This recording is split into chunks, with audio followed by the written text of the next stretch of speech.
House Ethics Committee, in an incredibly ironic move, eliminated the requirement that all expense-paid trips given to members of Congress be reported on annual financial disclosure forms. Now, free trips paid for by private groups must still be reported separately to the House's Office of the Clerk and disclosed there. But the annual financial disclosure just happens to be where a lot of journalists go and find out these things. Okay, so a little bit of clarity there. Now, all expense-paid trips are pretty common for members of Congress to take. It's another form of legalized bribery. And before this rule changed, the disclosure statements, like I said, were a great way for journalists to find out who's buying our congressmen and, paying for these lavish trips. And actually, this rule change was found out because of journalists. And they had noticed that there were some entries missing. For example, and this was wrote in the National Journal in a piece written by Shane Goldmacher, he wrote, quote, House Majority Leader Eric Cantor, who led a GOP delegation of lawmakers to Israel last summer, paid for by the American Israel Education Foundation, which is, of course, closely tied to the pro-Israel lobby, did not include the trip on his annual form. House Minority Whip Steny Hoyer, who led a similar trip for Democrats, did include it on his form, but some of the rank-and-file members who went on the trip with Hoyer did not. See, that's interesting, because the House Ethics Committee made this change in a secret closed-door session with no announcement. And we only found out about it, like I said, when journalists noticed inconsistent records. Now, this is some obvious chicanery. At a time when, according to the National Journal, free travel is back in. There were nearly 1,900 trips at a cost of over $6 million just last year. And here's some more information on these trips. Now, one trip to Australia earlier this year cost nearly $50,000. Lawmakers are often invited to bring along their husbands and wives, fly in business class, and stay in really nice four-star hotels. Now, it's important to note that lobbyists are actually banned from organizing or paying for these trips, ever since, like, Jack Abramoff did it, right? But you see, they were able to actually get around that by setting up some non-profit organizations. This is how they buy the government. Now, there's one more quote here, and this is from Melanie Sloan. Now, she's the executive director of the group Citizens for Responsibility and Ethics in Washington. She said, quote, the more you can hide, the less accountable you can be. It's clear that these forms are useful for reporters and watchdogs, and obviously a little too useful. Look, this is an obvious case of these politicians, they know they're getting bribed, and they know the American people hate it, right? And it looks bad. But instead of being principled and not taking those bribes, they try to hide it. And if it weren't for investigative or independent media, they would have gotten away with it. Now, I want to go to my panel. I want to ask you guys what you think about this this rule change. I honestly don't have much to say about it other than it's pretty sneaky that they made this change and didn't make any announcement about it, and it's especially sneaky that they've been getting away with this for a little while. It's another way of trying to almost basically have your cake and eat it too, to rabble-rouse and cause all these issues about government spending, meanwhile leave out the fact that you're incurring millions of dollars in travel expenses, and you're not hiding that from the American people.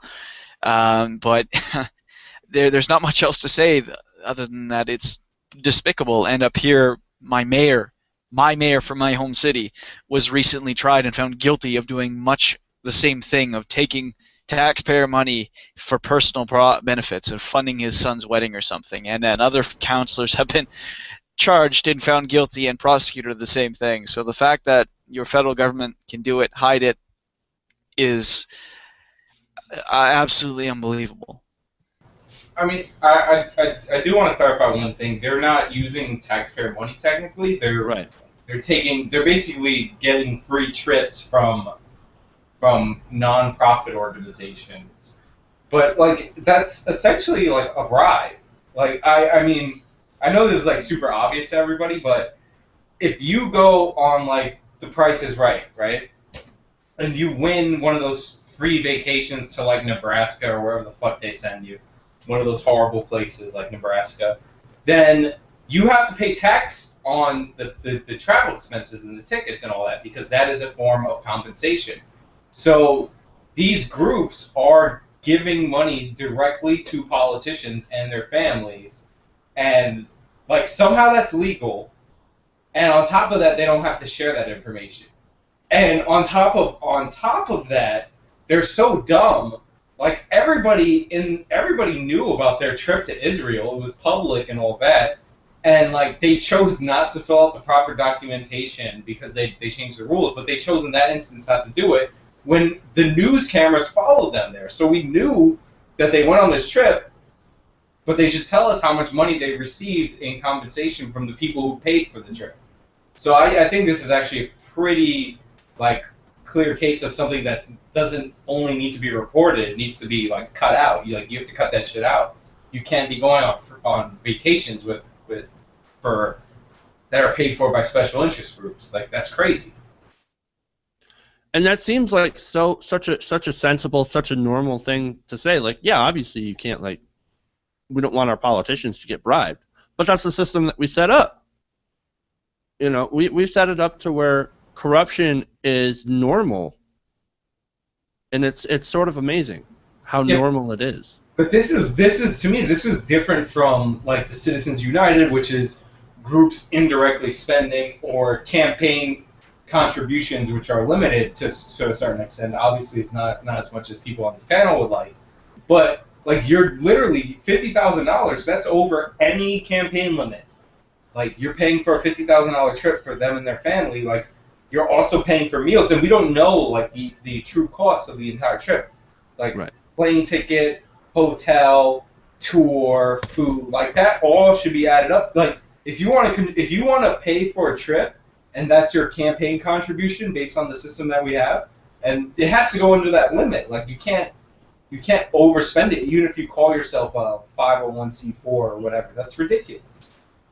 And the thing that's most troubling about this, I was going to say, the thing that's most troubling about this is that you know that the people who are paying for these trips, they're going to want to call in their favors. Like, hey, yeah, you remember when I paid for you and that lovely wife, or you and that lovely trip with your lovely wife, right?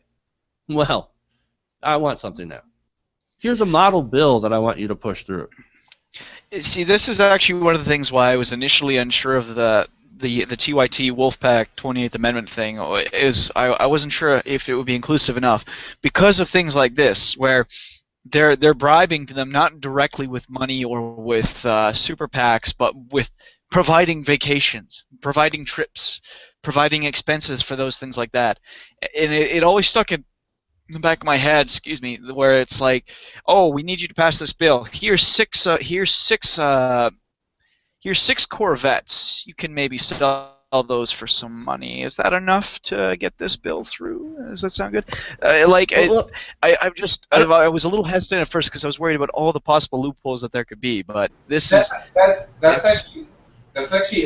actually obviously corrupt. That's quid pro quo, which is obviously that's illegal in the strictest terms. Like you can't actually say, here's the car. Oh, by the way, I want you to vote on this. Right. So that's like the obvious form of corruption. Well, that's the gift limit, and I think that's actually a devastating point by Nick, because the gift limit isn't even $5,000 or $10,000 or whatever. The gift limit is like $500 or something. It's in most states it's very, very low. Like you can't give somebody a really expensive present, which is what these vacations are. Like that's obviously outside the bounds of reasons. And like the fact is that's straight up illegal, but all we're asking them to do is report it, and they still won't do that. Right. And just having it passed under the cover of darkness, and like that they know that they're up to some shit, and they're like, we don't care. We want our free stuff. So we're going to get it one way or another. Well, especially after you don't find out. Well, even the big thing is this also. I don't even think this would probably limit vacation trips or any type of trip showing up on their list of expenses too. So including the guy who what was he? He was the Republican candidate someplace, and he was caught banging a mistress in like South America, and his whole staff had no idea where he went. Things like that. This almost seems like a little bit of a follow-up on that to try and fix that a bit too. I don't know. I can't help but get the feeling that little bombshells like that are going to be a little more difficult to find now. Yeah, and that's like I said, it's another problem when you have Technically, that's also slightly different because he actually used his travel budget that he gets from the Treasury. That's in his, that he's supposed to report and all that. Like, that's different than the private thing. But I think that guy lied and said he was visiting, like, a diplomat or an ambassador in another country, and then got caught. I know it's not quite the same thing. I know that he wasn't going on someone else's dime, but yeah, that's more what I was referring to. The fact that he can maybe not put that on his list of expenses now, too. I think that's different. I think you still have to if you spend the congressional or senatorial travel budget, which, by the way, if we give them a certain amount of money for travel, use that to go to fucking Israel or whatever. Like that's what you have it for. I know it's to go district back or state and back, but still, like, you have that travel budget. But that doesn't pay for plush hotel rooms in first class. Well, then pay out of pocket. That's but what why should I pay out of pocket why should I pay out of pocket when there's millions of people's tax dollars at my fingertips? Oh, not only that, but private donors can go through and set up these nonprofits to go and pay for me. Look, it's not even like we're asking for too much, right? Just for them to report it. Okay, we know you're fucking bought, right? We know that you're for sale. We know you're a fucking prostitute, essentially. Fine. At least let us know who bought you.